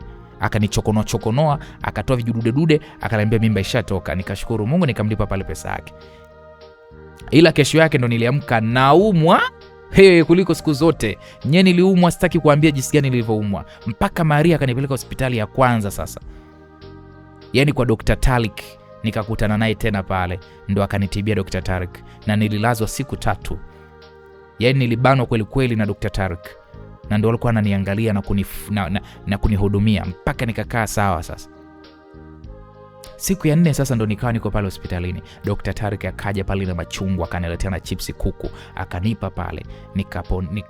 Ndo nikaponea hapo, na kisha nikamwambia asante. Akaniambia sawa, utakula huu mchana na kisha jioni nitakuruhusu. Nikamwambia okay sawa, asante. Ila hapo msikilizaji, nilikuwa najisikia vibaya nyie. Nilikuwa najisikia vibaya juu ya huyu Dr. Tarik, maana alishanikanya juu ya swala zima la kutoa hii mimba. Yameshanikuta nimerudishwa tena pale pale. Basi Dr. Tarik aliniangalia sana, kisha akaniambia, Nia, kwani nilikuelekezaje kuhusu hii mimba? Sasa wakati ananiuliza swali na mimi nikamuuliza, kwani vipi imeshatoka? Dr. Tarik kwanza alitabasamu. Akasema wala mimba yako haijatoka, tena iko poa kabisa. Sikiliza nikwambie kitu kimoja Nia. Hii mimba ukiendelea kuichokonoa, kinachofuata ni itakuua wewe. Itakuua Nia. Hivi unajiona, yani nikwambie kitu kimoja, yani utakuwa unakufa huku unajiona. Labda nikueleze kitu kimoja. Hivi umejaribu kuitoa mara ngapi hii mimba? Hapo ndugu yenu nikaona aibu, nikamwambia nimejaribu kuitoa mara 3.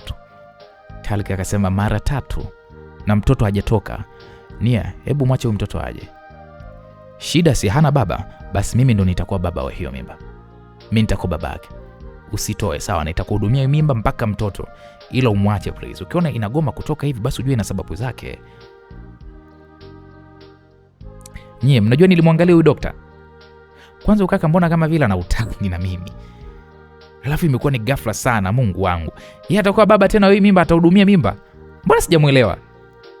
Talik akanisogelea huyu daktari, akaniambia sasa sikiliza Nia. Nina imani hautojaribu tena kutoa huu ujauzito. Swala la baba, si unasema unatoa mimba kwa sababu baba haina. Mimi ndo babake.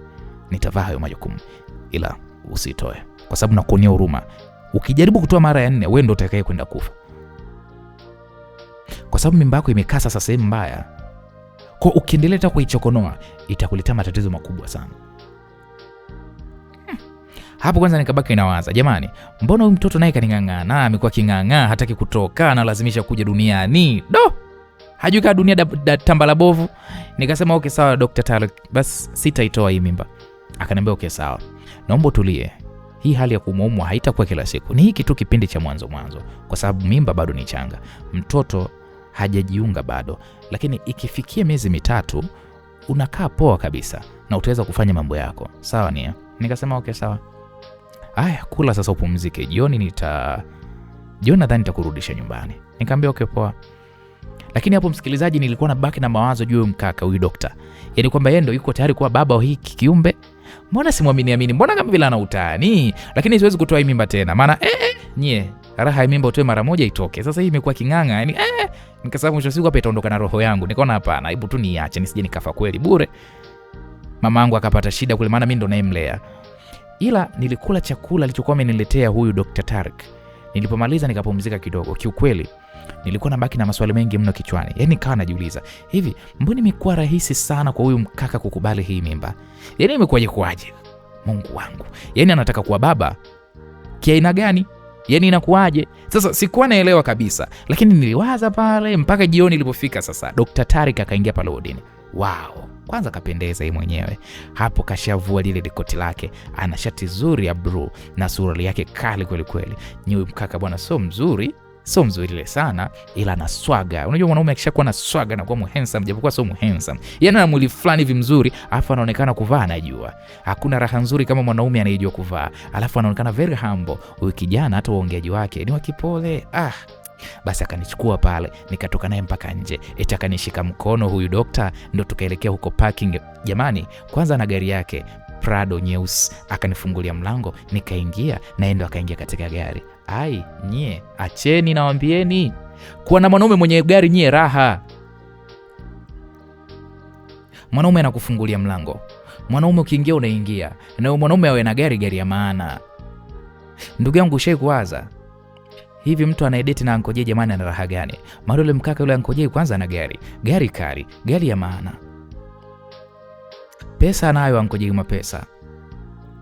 Kwanza yule pili yule kaka je ni handsome. Yule mkaka anajua kuvaa na nukia. Anaedit naye jamani ana faida na enjoy ya cheni tu. Basi bwana, na mimi ndo nikampata huyu dokta. Jamani alikuwa na care nyie, sijui hata niwasimulie vipi. Huyu dokta akaniambia sasa, na kupeleka nyumbani. Mambo mengine yote tutayaongea taratibu sawa? Ila sitegemei kama utafanya ujinga wowote ule. Nikamwambia okay, sawa. Basi mwanaume akaendesha gari akanipeleka mpaka supermarket moja vikubwa ipo maeneo ya Ubungo. Hapo akashuka yeye tu. Akaniacha niko ndani ya gari na baada ya muda akarudi pale na mizigo kama yote. Akaipakiza ndani ya gari, yani nyuma kwenye buti akaipakia. Kisha akaendelea pale kudrive. Mimi nikawa namuelekeza tu mpaka kwetu maeneo ya Kisteno. Akafika pale mpaka nyumbani. Akaniuliza kwamba ndo naishi hapa. Nikamwambia ndio, karibu. Unaishi na yule rafiki yako anayekuletaga hospitalini? Nikamwambia sawa, hakuna shida. Basi akashuka pale akabeba ile mizigo yake yote akaniingizia mpaka ndani. Nikamkaribisha pale akakaa kitandani. Maana si wala hata hatakuwa na sofa kabisa. Tulikuwa tuna kitanda na kabati. Hivyo ndo vitu vya maana na vyombo tu. Basi mimi nikakaa pale kitandani kwa pembeni yake. Kisha nikamwambia samahani Tariq, unajua sikujui vizuri kabisa ila umeonyesha nia kuweza kunisaidia na kunisupport katika changamoto zangu. Ni kweli una hiyo nia ama unanidanganya Tariq? Kwani vipi? Muonekano wangu unaonekana ni mtu mwongo sana. Hapana. Uonekane hivyo. Ila nataka tu uhakika. Ni kweli kabisa nataka kuweza kulea hiyo mimba. Wewe unataka kuitoka sababu ina baba. Sasa mimi nataka uiache, mimi ndo baba yake. Kuhusu masuala mengine mimi nawe tutajua tu uko mbele ya safari nia. Ila kwa sasa naomba uwe na amani. Mimi nitakuhudumia kwa kila kitu. Nikamwambia okay sawa, nashukuru. Basi sawa, akija rafiki yako yote utamsalimia. Mimi nakuacha kipenzi. Nikamwambia okay sawa, asante. Asante sana Tariq. Okay sawa. Hapo Tariq akatoa pochi yake akanisabia pale 100,000. Nikamwambia asante sana. Akaniambia usikonde mama kijacho wangu, uwe na amani. Aisee, nilijikuta nimecheka tu. Basi akaniaga tena, nikatamani kumsindikiza. Akaniambia pumzika. Nikamwambia okay sawa. Akaniambia na dawa zako umalize na usiache kutumia nia. Nikamwambia okay sawa. Kisha huyo yule dokta akafanya akaondoka zake. Na kweli akaondoka. Mimi nilibaki pale hata siamini. Yaani kama vile nimeshushiwa malaika aje kunisaidia. Asante Mungu, maana nimepata msaada wa ghafla tu, hata sielewi msaada huu umetokea wapi. Basi nikatulia pale. Mida kama ya usiku kwenye saa 1, Maria ndo akarudi, huyu shoga yangu. Akaniambia, shoga, nimekuja hospitalini mwenzio, hata hujaniambia jamani kama umeruhusiwa. Kumbe usharudi nyumbani. Nikamwambia, shoga yangu, kichwa kina mambo mengi, nisamee tu bure mwenzio, nimeletwa hapa na Dr. Talik. Maria akasema, wewe yule dokta yule anayekushaurigi uzae ndo kakuleta hapa? Nikacheka nikamwambia, ndo huyo. Hey, mtoto na kismart wewe, cha kupendwa wewe, mashallah. Hey. Basi bibi mie nikamweka chini shoga yangu Maria, nikamsimulia kila kitu mpaka zaidi, na nikamsimulia uhalisia kabisa. Nikamwelezea kuhusu Talik kutaka kuwa baba wa hii mimba. Maria akaniambia, hapana, mimi mbona simwamini bwana? Je, uko mbele akikataa kukuhudumia, si utapata shida na mtoto? Na bado si tunajitafuta ujue. Nikamwambia, kiukweli hata mimi kwa sasa sitaki kutoa tena hii mimba, acha tu nizae ndugu yangu. Hii mimba mimi itaniua. Mimba gani natoa mara 4 inagoma? Mwisho wa siku itaondoka na mie. Sitaki, acha tu nizae. Sihitaji kabisa kuendelea kuichokonoa. Basi shoga yangu Maria akaniambia, wewe kwanza wewe Tariq pesa anayo? Nikasema anayo bwana. Ona vitu alivyonunulia hivyo shoga yangu. Shoga yangu hapo haraka akavuta ile mifuko akaanza kuangalia vitu alivyonunua nani Tariq. Akasema haya bwana, nimeona gari anayo kwanza huyu mwanaume. Nikamwambia, mimi nimeona na gari Prado nyeusi, ila sielewi kama ni ya kwake kama vipi, lakini nimeona na Prado. Uwe makini na huyo kaka, usije ukadanganyika, maana mimi na majukumu shoga yangu pia. Usije kazaa hapa mwisho suka katubwagia hapa. Bora hata tungepambana kwanza kuitoa hiyo mimba, ila kwa kuwa mmeshauriana na mmekubaliana na huyo Dr. Talik basi sawa. Ila kuzaa sio kazi shoga yangu, kazi malezi. Shauri yako, mimi sitakuwa na muda wa kuhangaika na wewe, nakwambia kabisa. Sio kama sikupendi, Sasa kauli za Maria sikuzipenda kusema ukweli. Yeye anaona kama vile mimi nitakwama huko mbeleni, alafu kama nitamtegemea yeye. Nikabaki zangu tu kimya, alafu hakuona nilivyoumwa nusu kufa, hakuona yeye. Alafu bado kingangania kwamba ni yeye mshenzi nini. Basi Maria akaniambia, ila yule mkaka anaonekana na pesa wewe. Amenunua vitu kama vyote hivi. Si vitu vya kutumia hata mwezi hivi. Anaangana na hela wewe, usimwache. Alafu shoga yangu na kismart na bahati kweli kupendwa na wanaume wenye pesa wewe. Mimi nikaguna tu. Basi muda huo naona Tariq alikuwa amenitumia SMS akiniambia kwamba nimefika nyumbani mama K. Nikamuuliza kwako wapi? Akaniambia mimi naishi Gongo la Mboto. Nikamwambia okay sawa. Nimekununulia mkate mzuri kweli. Hebu jaribu kula afu umeze na dawa. Nikamwambia sawa, asante Tariq. Nashukuru kwa yote. Okay, hakuna shida nia. Basi hapo nikamwambia Maria anisaidie pale kunipikia chai nile na huo mkate. Kweli Maria akanichemshia chai. At least nikala kidogo japo sio sana, ila sasa nilipomaliza kula tu nikaanza kujisikia kichefuchefu. Jamani hii mimba jamani mimi sielewi. Yaani hata yaani haitaki kitu tumboni. Maria akaniambia haya bwana, nitasema nini na kutoa mimba ndo umegoma. Hizo ndo shida zake sasa. Utacheua kweli kweli na hapo bado. Mimi nitakusaidia ila baadaye nitachoka, maana wewe haushauriki, wewe tuitoe tu hiyo mimba. Nikanyamazia tu kimya, na baada hapo Tariq akanipigia simu akaniuliza, "Vipi? Umekula? Na vitu vimekaa poa? Au umecheua?" Nikamwambia, "Bwana, kula nilikula na niliona ule mkate ni mtamu kweli kweli, ila umetoka wote, nimecheua." Tariq akaniambia, "Poa, ila nitakuletea dawa kesho za kuzuia kucheua." Sawa. Nikamwambia, "Okay poa Tariq, asante. Nashukuru sana kwa moyo wako mzuri." No, wala hata usijali na usikonde kuhusu hilo." Nikamwambia okay basi poa. Pale nikakata ile simu, na baada ya kumaliza kuongea nikapumzika zangu. Basi kweli kesho yake asubuhi sana niliamshwa na simu ya Tariq, nikapokea. Akaniambia, "Njoo nje, nimekuletea dawa za kuzuia kucheua sasa." Nikamwambia okay poa. Kwa nikatoka nikaenda kuchukua pale dawa. Basi akanipa dawa na akaniulizia pale juu ya hali yangu, na nikamuelezea the way ninavyojisikia kwa sasa. Akaniambia, "Usijali, utakuwa tu sawa kabisa. Unavyojisikia yote hiyo ni kawaida tu kwa mwanamke mjamzito. Kwa wala hata usiwe na shaka." Nikamwambia okay sawa dia. Basi nikagana pale na Dr. Tariq, na akaniambia yeye anaelekea kazini kwake. Basi nikamtakia pale kazi njema, kisha huyu akaondoka zake. Na kweli baadaye nilipozitumia zile dawa za kuzuia kucheua, Hiyo siku nilikula tu vizuri, japo sio kwa kasi, ila sikucheua kabisa. Basi bwana, nilikubaliana tu ya kwamba mimi nishajichanganya, nitulie tu, nihangaike na hali yangu kwanza. Basi hata kazi pia nikastop kwanza, niangalie kwanza hali yangu, maana bado wala hata sikuwa sawa kusema ule kweli. Siku moja na kuwa mzima, siku ya pili najisikia kuumwa.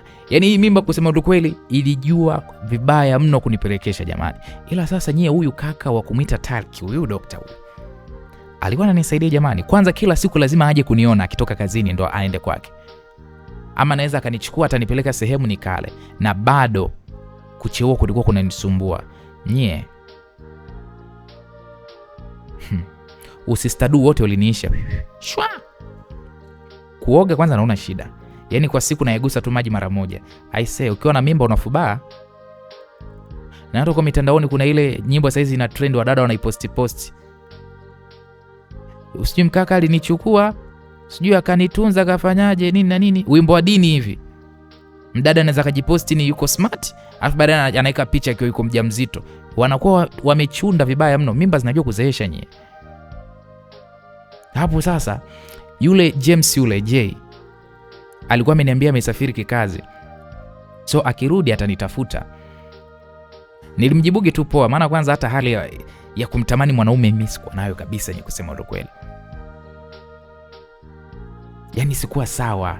Yaani mpaka nilikuwa nasema mimba zenyewe kama ndo hivi sitazaa tena. Yaani kuumwa tu. Mimi mtu wa kulalala muda wote, kila kitu anisaidie Maria. Yaani mafu Maria mwenyewe ndo hivyo ananisaidia huko, anaongea ukweli, yani anangonga. Maana ilitaka mimi nitoe mimba. Sasa mimi nishatoa mara 4 mara 3, ngome imegoma, niendelee kutoa ya nini? Ila sasa Talika aliniambia kwamba hiyo mimba itakaa tu stable na utakuwa sawa. Kwa mwanzo hapo utapata shida, lakini mambo yataendelea tu kuwa vizuri. Nyeu kaka huyu Dr. Talika alikuwa ananisaidia sana kusema ukweli. Yaani kama vile ndo yeye alikuwa amenipa hii mimba, maana alikuwa ananihudumia kwa kila kitu Talika. Yaani mwanzo nilizani masihara, ila ikafika stage ikawa naona ni yupo serious sasa. Na kama masihara mimba yangu ikafikisha miezi 3, na at least nikawa na afadhali. Hata kula na kula, ninafanya baadhi ya mambo yangu, ila kazi ndo ikawa iko busy. Maria yeye ndo anaendelea na kazi, mimi nikawa ni mtu wa nyumbani tu. Uzuri ni kwamba huyu Dr. Talika ndo alikuwa ananisaidia kwenye masuala yote ya pesa. Siku hiyo nakumbuka ilikuwa asubuhi, Talika alinipigia simu nikapokea. Akaniambia umelala bado? Aliniuliza hivi maana bado ilikuwa ni asubuhi sana. Nikamwambia ndo naamka kipenzi. Akaniambia okay sawa, jiandae hapo na kupitia, nataka uanze kliniki mapema sana. Nikamwambia okay sawa, kwani nilijiandaa. Basi nikaamka pale kwa kujivutafuta sana, nilijiandaa pale. Maria alikuwa bado kalala, maana jana yake alirudi usiku sana kazini. Basi nilipomaliza kujiandaa wala hata sikusubiri sana, Tarika akanipigia simu ya kwamba amefika. Mimi nikatoka nje nikakuta pale gari yake mwenyewe, nikaingia, mwanaume akadrive mpaka hospitalini. Ilikuwa ni hospitali nyingine, wala hata sio ile ambayo yeye alikuwa anafanya kazi. Na huko ndo alikoenda kuniandikisha kliniki na kuchekiwa kila kitu. Na nikaambiwa pale niendelee vizuri na mtoto wangu tumboni yuko vizuri wala hana shida. Na katika kadi jina la baba akaandika la kwake ni Talika. Haya, ngoja tuone. Yaani alikuwa yuko very serious. Na aliponiambia kwamba yeye ndo atakuwa baba wa hiko kiumbe, mimi wala hata siku complain, niliacha tu awe yeye. Huyo Alex mimi nampatia wapi? Ni mtu wa Kenya huko. Hata kujua kama ile siku alinitia mimba hajui. Basi bwana, baada ya hapo sasa akanipitisha sehemu nikala, na kisha ndo nikarudishwa nyumbani. Kabla sijashuka kwenye gari, nikamwambia Talika, nakushukuru sana. Nashukuru mno. Asante kwa kila kitu. Una upendo sana. Yaani na feel kabisa kama ndo baba wa hiki kiumbe. Kwa vile unavyonipambania Talika, sina la kusema zaidi ya asante. Wala usijali nia. Ni jambo la kawaida tu, na huu ni wema wangu kwako kipenzi. Basi sawa, wewe nenda kapumzike na mambo mengine tutajua mbele. Nikamwambia okay sawa. Kwa nikashuka pale nikarudi ndani kwa ajili ya kuweza kufanya kupumzika. Nakumbuka niliamka usiku sana. Tena hii ni mara baada ya kukaa na James C. Tena baada ya yule kaka James yule. Tena hapo hii ilikuwa ni mara baada ya yule mkaka James, yani J, kunipigia. Na simu nilikuwa nimeweka sauti, so iliniamsha. Nikabidi nipokee. James akaanza kuniambia, wewe mshikaji wangu nasikia una mimba bwana." J aliposema hivyo, nikajua Maria ameshaanza kusambaza habari zangu kwamba mimi ni mjamzito. Maana mimi nilipoacha kazi nilimwambia meneja napumzika tu. Asa mpaka J anajua mimi ni mjamzito. Yeye kasikia wapi hizo habari kama sio Maria? Kama sio shoga yangu ni mbea ni nani? J akaniambia, Mimi ulikuwa unanigomea kabisa, yani nisikutie bila mipira mikinga nini. Kumbe mwanangu na washikaji zako ulikuwa unawapa tu mwanangu, unazingua kinoma mshikaji wangu. Nikamwambia bana, ilikuwa bahati mbaya tu. Asa inakuaje mama? Si unaelewa mimi nikitoka nje sitaki mwanamke yote zaidi yako. Nimekumisi sana, natamani kulala na wewe leo. Nikamwambia mimi ni mjamzito. Kwa hiyo mimba ina muda gani? Nikamwambia miezi 3. Sasa miezi 3 mbona mshikaji wangu anasifanye bwana, please bwana, mimi nataka bwana. Alafu nasikiaga nyinyi wajawazito nyinyi mnakaga watamu sana nyie. Hapo baki nikabaki nacheka, nikamwambia je, hebu tafuta bwana mwanamke mwingine hapo bwana. Mimi siwezi pilika kwa sasa, kwanza naumwa. No bwana, mimi sitaki demo yote zaidi yako mwanangu. Niambie basi unataka shilingi ngapi? Mimi nakupa ili tu niwe na wewe. Yaani nilale na wewe usiku wa leo tu please bwana. Haya, una 500 nije? Mbona umetaja hela kubwa? Mimi na 300 basi. Sasa hapo nikifikiria 300 kwa haraka 300 niache. Na mama akatoka kuniomba pesa anunue bati ya Ezeke, maana zile zimeisha. Na nikamwambia mama ninamtafutia hiyo 300. Maana bado sikuwa nimemueleza mama kwamba mimi nina mimba. Nikaona siwezi kuacha pesa. Nikasema okay, sikia, haya nakuja. Ila sitaki mikiki, mimi siwezi mikiki. Okay basi fresh. Aisee, huo muda ulikuwa ni kama wa saa 6 hivi usiku. Hapo nilikuwa nimeshaagana na Dr. Talk, maana sasa yani tulikuwa watu wa karibu sana, tunachate sana. Kwa nilikuwa nimeshaagana naye. Basi chogenomia haraka nikajiandaa na kitumbo changu, nikavaa pale kigano changu cha kumwaga kilikuwa ni cheupe. Nikavaa wigi langu pale la uhakika, nikavaa viatu vyangu vya kuingiza tu, nikavuta pale kipochi changu, nikatoka, nikachukua bodaboda huyo. Nikaenda sasa kukutana na Jay. Na kweli akanielekeza sehemu ya kukutana. Na nikafika mpaka hapo, nikaingia mpaka room, maana alikuwa ameshanielekeza. Na kweli nikamkuta yuko room sasa. Basi nilipofika kwanza akaniangalia, akaniambia wewe nani wewe mwanangu kwa kukujolea ndani? Mimi nikacheka, nikamwambia haya kuhusu bwana wewe, tufanye yetu tuondoke. Akasema unajua shida nini? Naumia kinoma mwanangu. Yaani kama vile mbona mimi nilikuwa mwanaume wako kabisa. Mimi sikufichi mwanangu, wewe mimi nakuelewa kinoma, nakupenda vibaya mno. Nilipopata tu taarifa kwamba una mimba, nimeumia sana. Yaani sana tu mshikaji wangu, nimeumia. Nikamwambia wewe una mwanamke wako? Hebu acha maneno bwana, mimi sitaki bwana Jay. Hapo Jay akanisogelea akaniambia nilikuwa na plani za kukufanya mwanamke wangu wa pembeni ujue. Nikuachanishe kabisa na ile kazi dada. Waone wameniwahi ila fresh mwanangu, alafu nasikia hata baba wa mimba hii umjui mwanangu. Ni hapo moyo ulinifanya yaani moyo uliniuma. Yaani habari zangu zinajulikana hivi. Habari zangu mbona zinazagaa sana? Yaani kama vile kama taarifa ya habari. Hasa mimi kabidi nimuulize, wewe nani amekwambia hayo mambo? Hapo jamaa akacheka tu. Akasema, kwa hiyo ulizani mimi sitajua. Mimi simsemi nani, ila nishasikia tu habari zako. Nikamwambia kwa hiyo naona unaamini hayo maneno. Yeye mimi ni bebe mimba ya mtu nisemjua. Kwamba nimedate na jini ama vipi? Sikia bwana Jay. Huyo mtoto baba anaye tena vizuri, tunamhudumia. Yaani mimba inahudumiwa. Sawa Usisikilizege maneno ya watu. Basi fresh mwanangu, haina noma. Kwa hiyo na leo pia navaa kinga ama vipi? Nikamwambia unavaa. Kuna magonjwa na mimi ni mjamzito. Fresh basi nipe basi huduma. Mimi hapo msikilizaji hata sikujali, nikamsogelea nikamtoa zile nguo zake, kisha nikaanza mbwembwe zangu pale. Uzuri namjua vizuri huyo mwanaume, namjua nikimshika wapi na mmaliza nguvu zake. Basi nikadinyana naye huyu mbaba na tumbo langu ile liko hivyo hivyo. Acha tu anisifie, mtamu sana umekuwa na joto yani. Yaani alikuwa na mikelele, mimi nilimpa mpaka nikampa tena. Japo sikuwa na fujo kama kawaida yangu kutokana na hii hali yangu, ila nilijitahidi kumfanya aridhike na enjoy kuwa na mimi. Basi alipotosheka kanipa pale 300 yangu. Akaniambia asante sana, nimeridhika.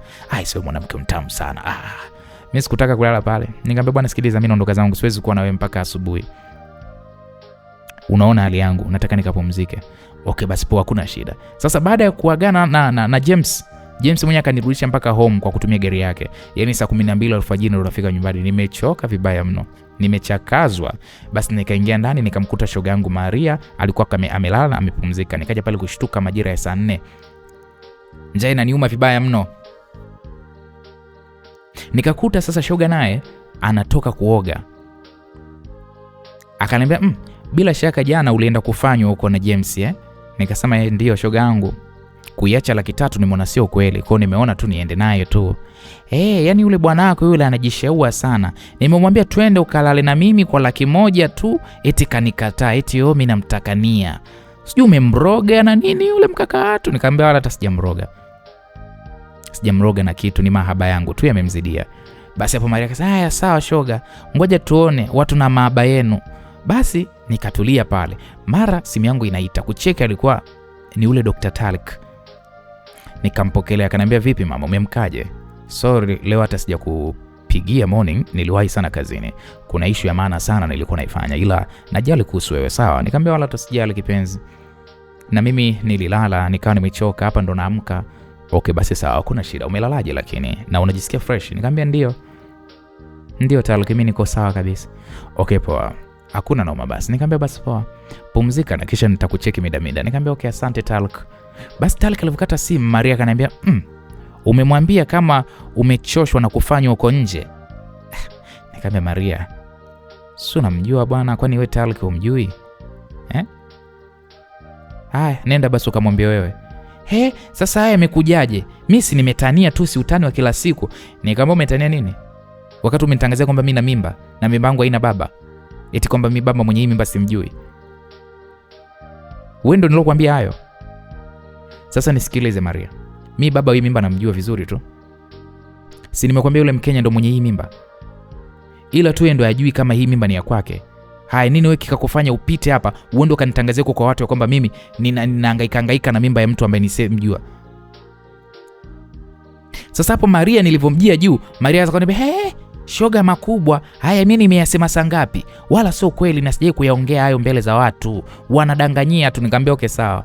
Wanakudanganyia sawa, tu yaache. Hapo msikilizaji, nilikasirika, nikawa niko busy na mambo yangu, na mchana nikaenda kwa wakala kumtumia mama yangu ile 300,000 yote anunue hizo bati. Basi bwana, maisha ya kulea hii mimba yakawa yanaendelea, na mimba yangu ikafika miezi 5. Nisiwe muongo, sikuwa na shida kabisa. Yaani yule Dr. Talik alinisaidia sana. Ila sasa sikuwa nimeacha kudanga mwenzenu. Yaani na hii mimba yangu hii, akiniita mtu yote tukifikiana bei tu naenda kutiana. Na mimba yangu sio kwa Jay tu, hata mtu mwingine akiniwekea tu pesa kubwa, mimi naenda zangu kudanga. Yaani sikuwa tayari kuacha pesa. Ila Jay ndo alikuwa mteja wangu mkubwa mno. Ananiganda kweli kweli. Ananiambia mimi mtamu, nina joto. Na mimi wala sina shida, mchawi pesa tu. Sasa nakumbuka hiyo siku bwana, Talik asubuhi alinifuata akanipeleka kliniki. Tukaangalia maendeleo na nikamwambia bwana, mimi naendelea vizuri na niko sawa kwa kila kitu. Ila maelezo mengine juu ya mimba yangu alipewa Talik, na nikapewa na dawa za kawaida tu. Kisha sasa Talik akanirudisha mpaka nyumbani. Ila kabla sijashuka kwenye gari, Talik akaniomba tuzungumze na mimi nikabaki namsikiliza. Akaniambia Vinia, kwani baba wa huyu mtoto yuko wapi? Hapo mimi nilishangaa, maana huwa ananihudumiaga tu, haniulizagi na hajawahi kuniuliza haya maswali kabisa. Nikamwambia nilikuwa nimeenda club nikalewa, na kwa bahati mbaya kuna kijana na yeye alikuwa amelewa akanishawishi, ndo tukajikuta tumedinyana. Ila mimi simjui kabisa yule kijana, na wala yeye hanijui mimi, na hajui kama ile siku mimi aliniacha na mimba. Na okay sawa, hebu kuwa makini. Lakini nikamwambia Talik, makini ya nini sasa? Kwani una mpenzi? Mnajua hapo mpaka nikajiuliza, kwani ananiuliza hivi? Huyu mbaba kwani ananiuliza haya maswali? Nikamwambia sina mpenzi. Unajua kuna kitu daktari pale amenieleza, na akaniambia kuna kitu hakiko sawa. Nisikufiche nia. Daktari akaniambia wewe unapata mikiki sana huko tumboni. Kwa hiyo huyo unayefanya naye mapenzi, mwambie punguze kupampu, atapelekea kuitoa hiyo mimba. Toba Mungu wangu. Moyo wangu ulishtuka. Talik alikuwa anaongea kawaida, huyu daktari alikuwa anaongea kawaida. Haja panic, hajafanya nini, ila mimi niliogopa. Yaani mwanaume ananihudumia kwa kila kitu, alafu tulivyoenda huko hospitalini, maana tunaendaga hospitali ambayo yeye afanyi kazi, kaambiwa kabisa kwamba mimi nadinywa. Tena sio kudinywa, nadinywa sana, yani nashughulikiwa. Na akaambiwa kabisa mtoto atakuja kutoka au nitakuja kufanya madhara. Hivi nyinyi mnajua aibu niliokuwa nayo? Bwana msikilizaji, tuishie hapo katika sehemu ya kwanza, mzigo mtamu wa kuitwa binti Nia. Nia bwana ameshtukiwa kwamba inaonekana anapelekewa mizigo kweli kweli Mikito, mpaka kule vipimo vinaonesha kabisa anatikisa mtoto kule, anatikisika. Na huyu mshikaji huyu Dr. Talik anaongea kwa utulivu, bwana Nia, hebu mwambie huyu mtu asisukume sana. Lakini ukweli ni kwamba Nia halali na mtu mmoja, anadanga, still bado ni mjamzito. Mimba itapona kweli? Na siku Talik akija kujua kwamba huyu binti ni mdangaji, mnadhani itakuwaje? Bwana, hii ndo kwanza sehemu ya kwanza, mzigo mtamu wa kuitwa binti Nia, kutoka kwake bidada Habiba Mara Moja. Habiba Mara Moja, mara baada ya kuileta Mai Wangu mliipenda, akaleta Janzala mkaipenda, na sasa akaileta hii hapa inaitwa binti Nia. Tukutane katika sehemu ya pili tupate kujua mwisho wa huyu binti Nia utakuwaje, yeye na dokta wake. Mimi naitwa Anko J Masimulizi. Asante na kwaheri.